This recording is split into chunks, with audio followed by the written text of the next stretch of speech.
Hello বন্ধুরা, আমি চন্দ্রা। আপনারা দেখছেন চন্দ্রাস কিচেন। বন্ধুরা, আপনারা নতুন নতুন রান্নার রেসিপি দেখছেন। এরকমই একটি রান্নার রেসিপি আজকে নিয়ে আবার এলাম। আজকের রেসিপিটি হলো সাদা পনির।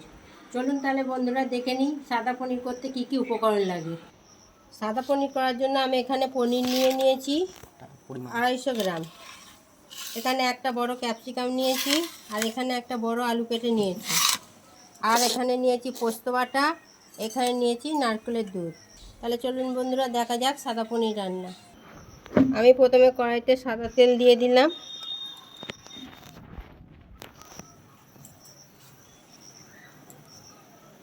তেলটা গরম হয়ে গেছে, এবার আমি পনিরগুলোকে একটু হালকা করে ভেজে নেব।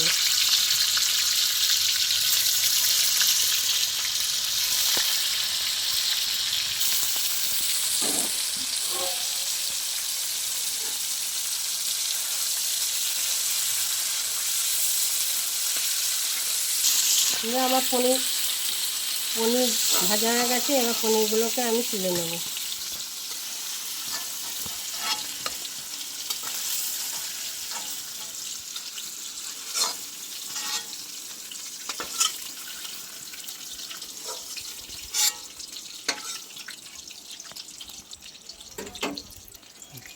এবার তেলের ওপরে আমি আলুগুলো দিয়ে ভেজে নেব।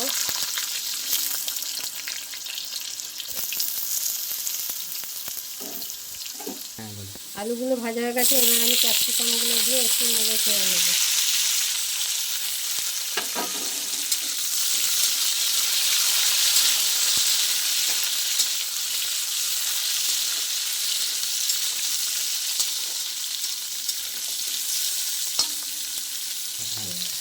এবার আমি পোস্ত বাটাটা দেবো। পোস্ত বাটার সাথে আমি দুটো লঙ্কা একেবারে বেটে নিয়েছিলাম,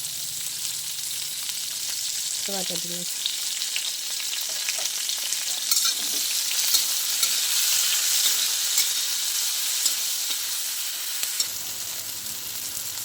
স্বাদ মতো নুন দিয়ে দিলাম।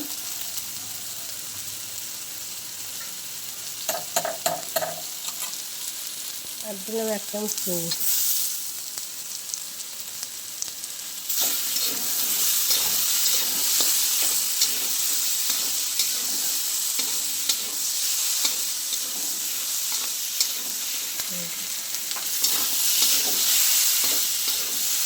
এটা আমার ভাজা হয়ে গেছে, এরপরে আমি নারকেলের দুধটা দিয়ে দেবো।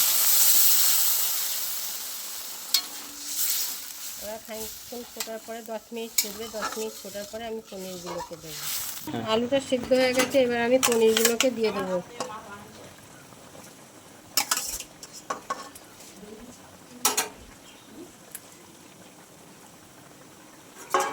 পনিরটা দেওয়ার পরে 10 মিনিট ফুটিয়ে আমি নামিয়ে নেবো।